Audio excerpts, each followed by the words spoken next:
Hello and welcome to Talking in Stations, Capsulators. This is Fish, your host, and today we're going to be introducing a content creator well known. He comes from another game called Star Trek Fleet Command. His name is RevDeuce.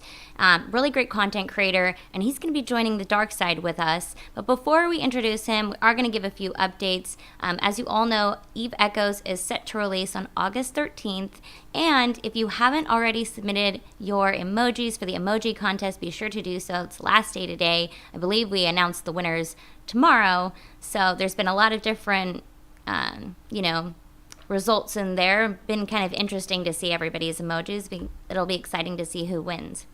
Also wanted to give a special shout out to Marco Polo for giving our show the name Hall of Echoes, and wanted to send best wishes. We had a court member who was shot in the leg in real life, and we hope that he has a speedy recovery. Rogue, hope you're doing well, and wanted to make sure you're doing okay.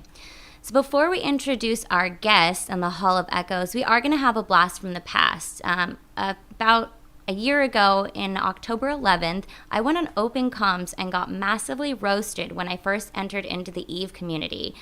When I first came in, many people did not think that EVE Echoes was going to be a big game, and it was really interesting to see the response we got. So before we introduce our guest, RevDeuce, be sure to check it out.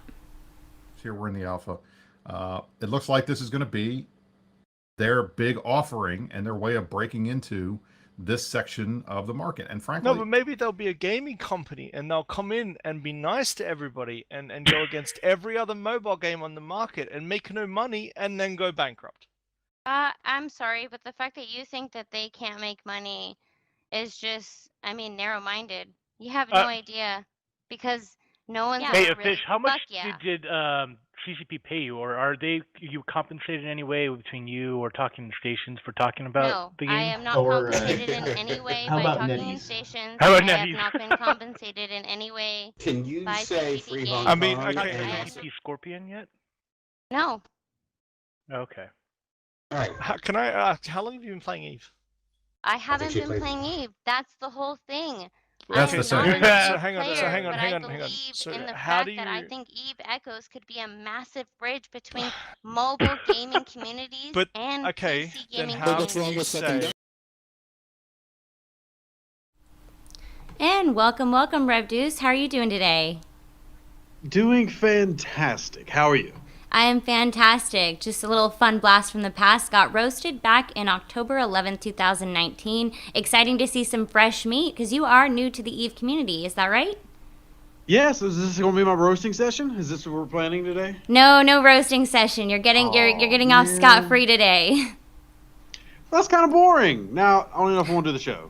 There's no roast. So, We'll see. We'll see how in-depth of knowledge you have, because the EVE Echoes community, well, just the EVE community in general, can be a little bit harsh, can be a little rough around the edges, but once you cross that line and earn your stripes, you're in for life.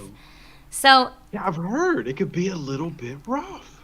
So tell We'll us, see. but you play other space games, right? You play Star Trek Fleet Command. How's the community over there? Oh, gosh, it's exactly what Eve wants. It is pay-to-win centric, lots of whales, lots of fun if you have a credit card. It is exactly what everybody out there wants Eve Echoes to be. So What? Pay to win? Are you crazy? Nobody wants pay to win. know. Okay, I was being very facetious. Just to be clear, everybody out there, that was a lot of sarcasm, just dripping off the tongue there. So Okay, so in terms of let's get the record straight, because that was one thing that I got roasted for. A lot of people were worried that I was an ad for Echoes. Are you an affiliate for EVE Echoes at this time? Are you getting sponsored, paid, or anything? no, not at all. Awesome. Okay, so good. So we got that out of the way. We just wanted to make sure the community knows, because that is something that a lot of the EVE community gets concerned about, is these paid ads, really wanting those authentic reviews. So Yeah. So tell us a little bit about yourself. Like, what got you into Star Trek Fleet Command? How long you been a gamer for? Okay, well, what got me into Star Trek Fleet Command was, well, Star Trek, just being a huge nerd and kind of living out, childhood. I mean, grew up watching The Next Generation, and that just kind of continued to grow into, hey, let's build on this. Let's play every game with the name Star Trek in it. So like I remember as a kid playing like Star Trek Armada, which is an RTS simulator, and I still play a lot of stuff like that. You know, I play Stellaris and Star Wars, and if it's in space, I've probably dabbled in it a little bit. And as far as gaming goes, well, now that is kind of literally a very broad. Any type of title I probably play, whether it's on console on AAA or some indie titles on Steam. It's literally what I do all day, every day, which I guess is good and bad at the same time. Hey, it's kind of what you make it to be, right? Yeah, exactly. I think gaming can be really beneficial, actually. Did a whole blog series all about how gaming changed my life. These specific types of games, these MMORPG. So you spoke a little bit of Stellaris. Are you referring to the mobile version, the Stellaris Galaxy Command, or PC? PC. I'm definitely full on PC Master Race. You know, which is weird because as a streamer and content creator, my entire following, me making a career out of it, is completely mobile. But in terms of what I enjoy doing, it's definitely PC Master Race. Like even all the games I play for mobile, I play on an emulator. So I get a little bit of that PC in there, but yeah, it's definitely PC. Which I always find ironic. I'm a huge proponent of emulators. I think a lot of people have mixed feelings about them because they say if you're going to play an emulator, why don't you just play EVE Online? You know, but so what's your take on that? Why not EVE Online? Why are you going to Echoes?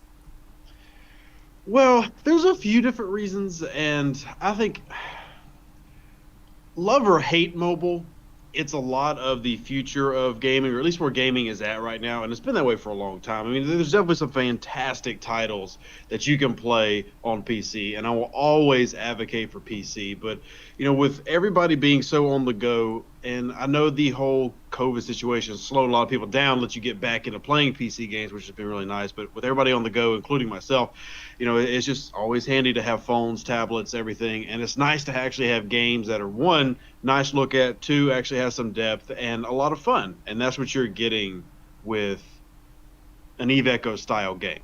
You know, it's not going to have the depth of a PC game, but you're still going to have a lot of fun. And you're actually going to be able to do it without needing a, you know, $1,500 rig sitting at your house, or even more expensive. And I love what you said too in terms of this is something that when you need to be on the go, you can go. You know, a lot of Eve vets are very concerned that this isn't going to have the same depth. I've always kind of considered Eve Echoes is going to be almost a training wheels of sorts for people who are considering to get it. Like once you go into Eve Online, you're going really hardcore.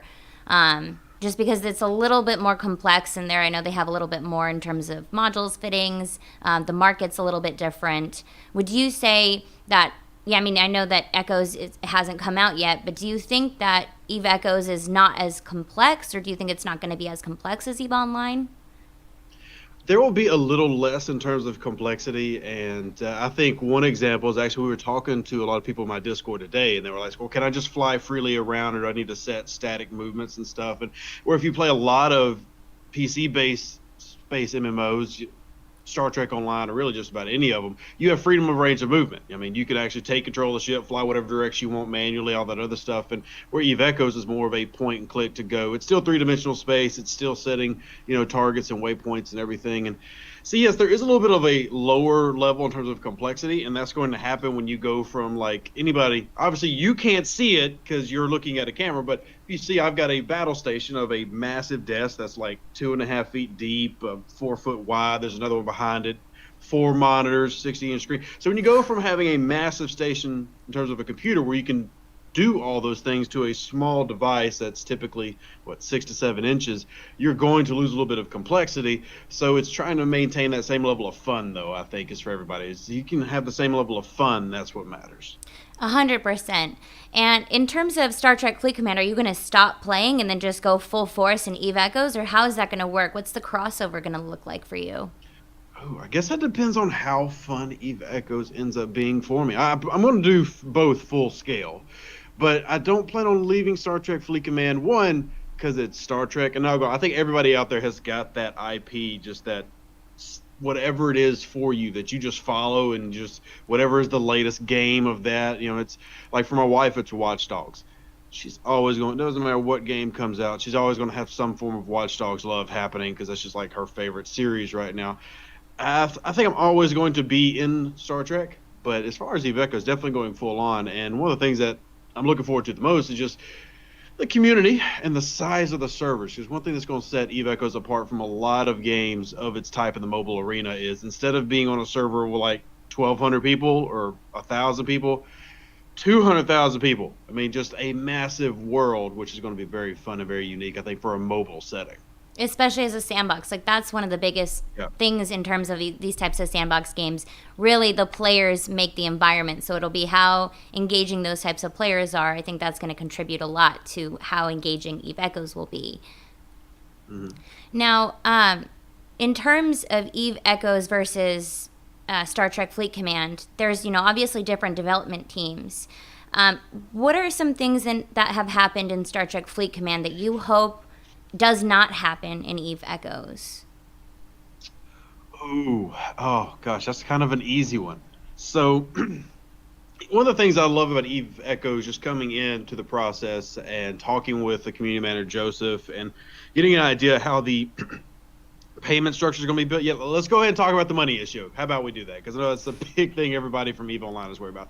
So the area that I'm coming from, for example, is very pay based, and there's nothing wrong with that. I get gaming is a business, you got to make money. I don't mind that at all. However, like in Star Trek Fleet Command, for me to buy what would be a module on Eve Echoes would cost me right now on my main account roughly $1,500, like US, for a single module.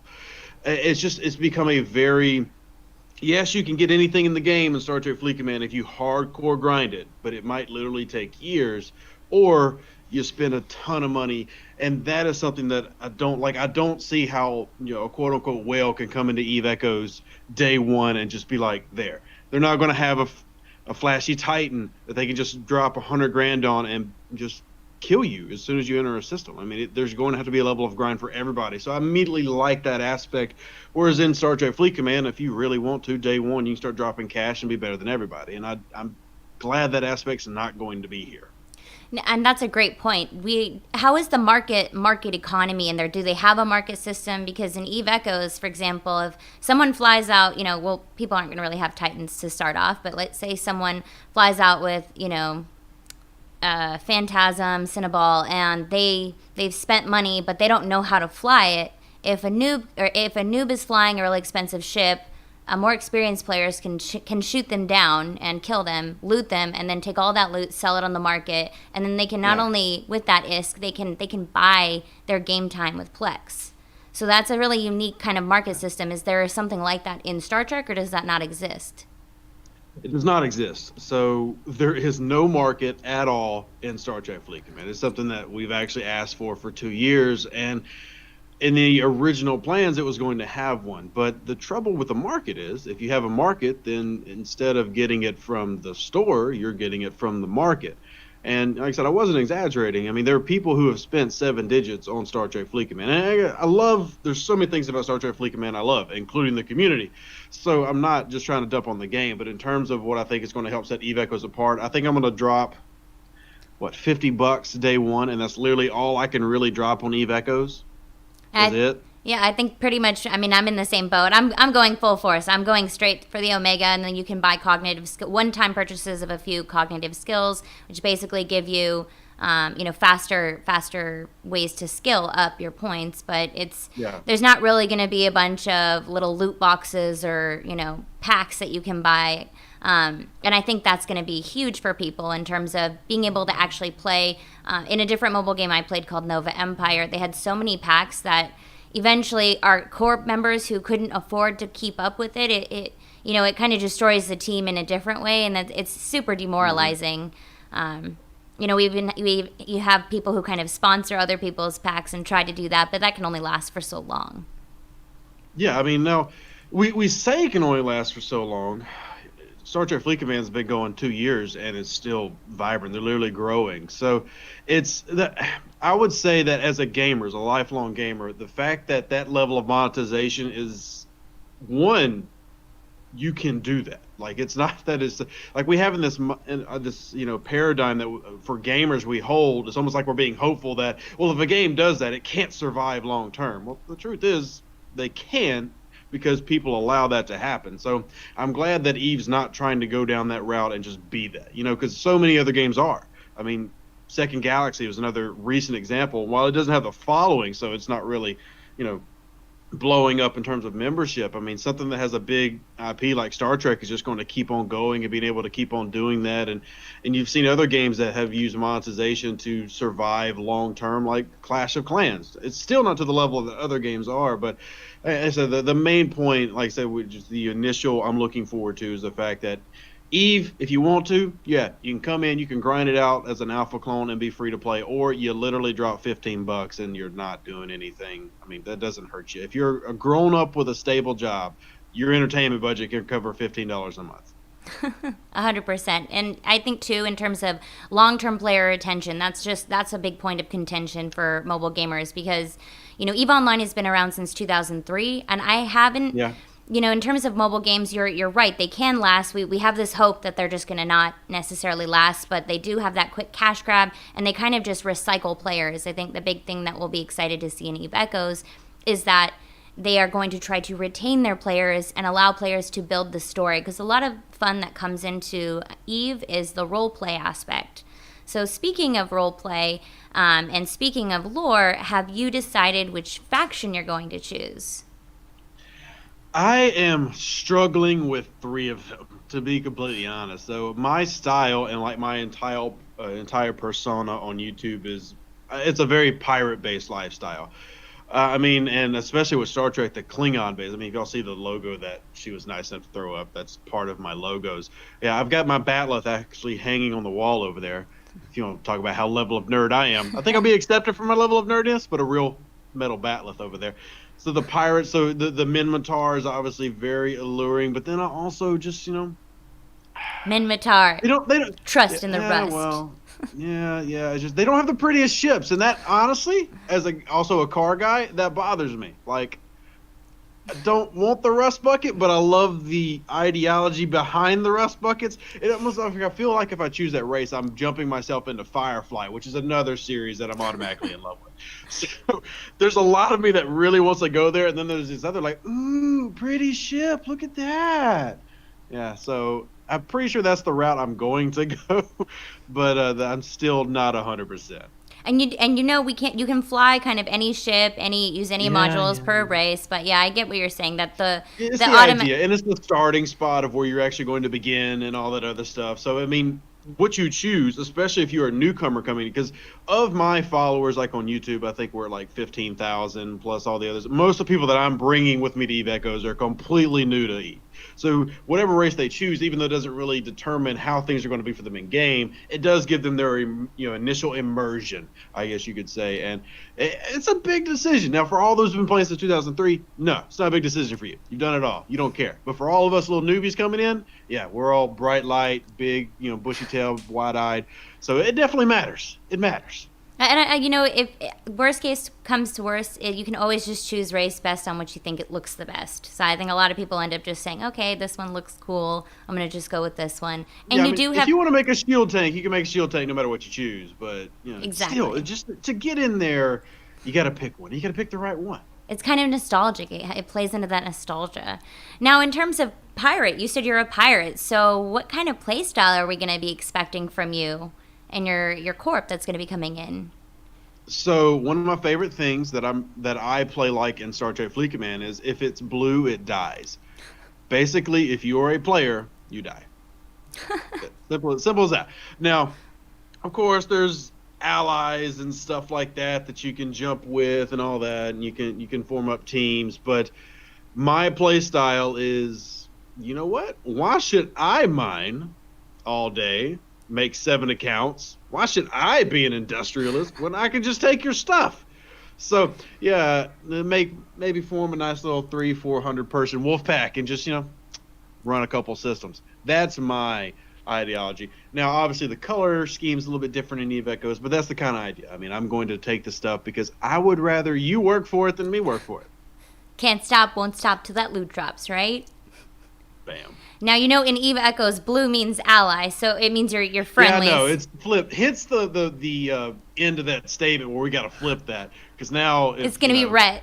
Or, well, I guess that'd be it'd just really be weird gray. if I'm killing all the blue ships. That might not go very well. A very interesting strategy for sure. Not sure how long it'll last, but hey, you can't be afraid to try new things, right? Yeah. So yeah, in this case, if it's red, it dies. But either way. Awesome. Now, do you have a corp? Like, how big is your corp going into Echoes? What can we expect in terms of your pirate? Are you guys going to have a big merc or small? That's it.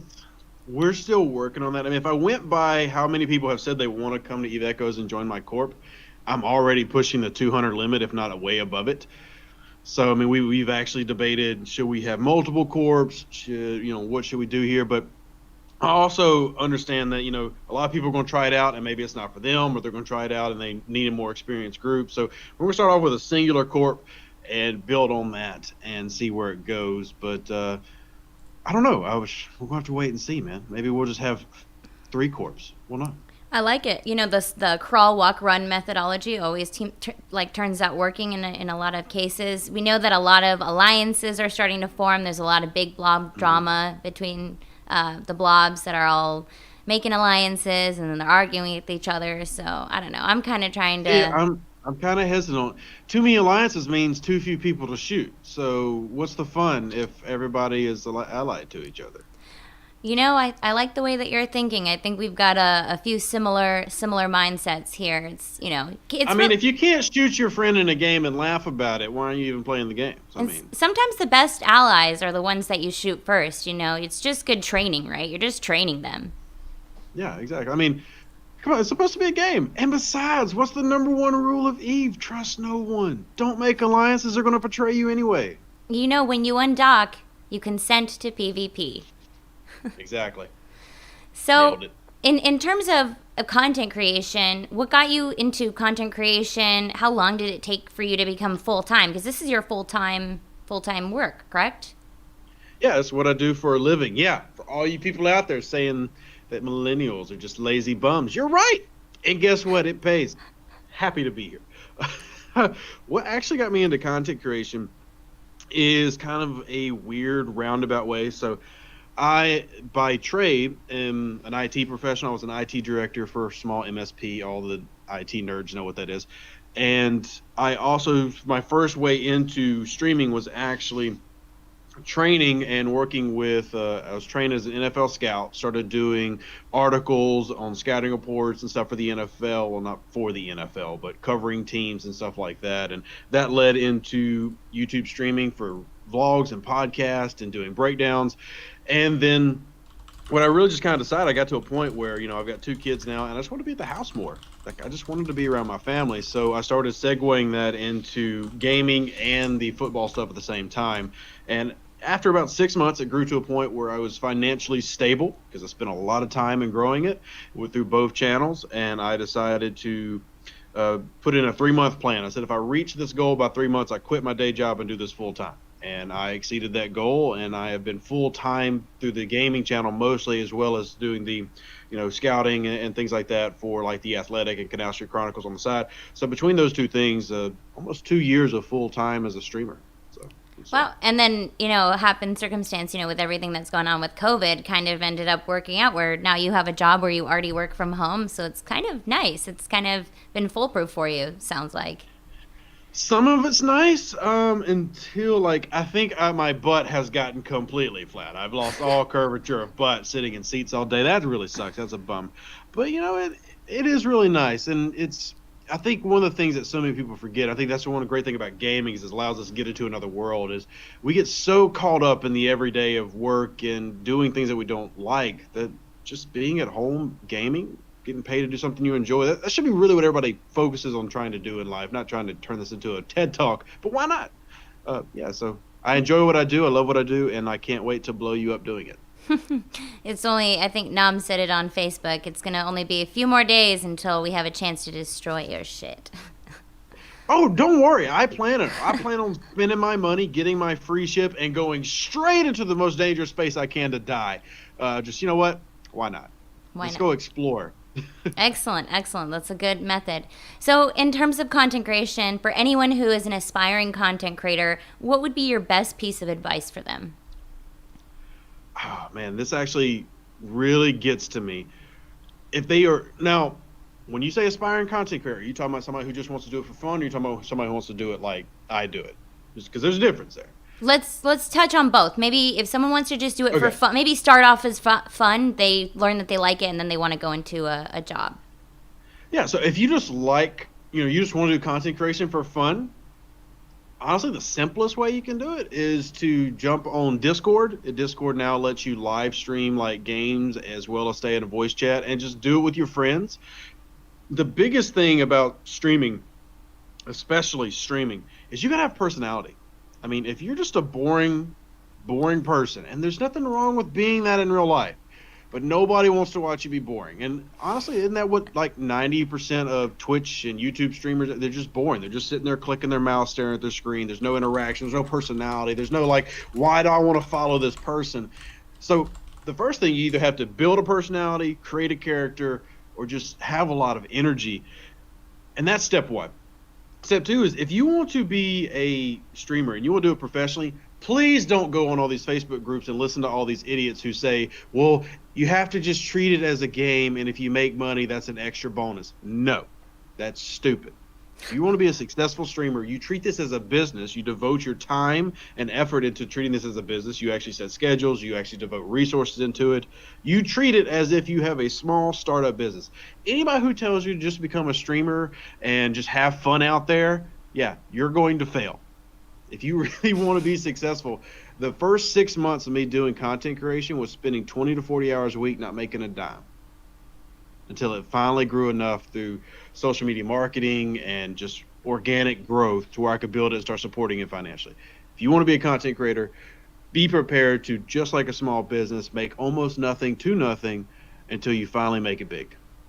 I think that's great advice. Really, not just having a wish, but being the man with the plan, getting something set up for yourself. And that's actually going to be probably something you can apply to Eve. I mean, normally it goes the other way around. People learn how to start a business from playing Eve, but I think that's going to give you a leg up, the business know-how and knowledge.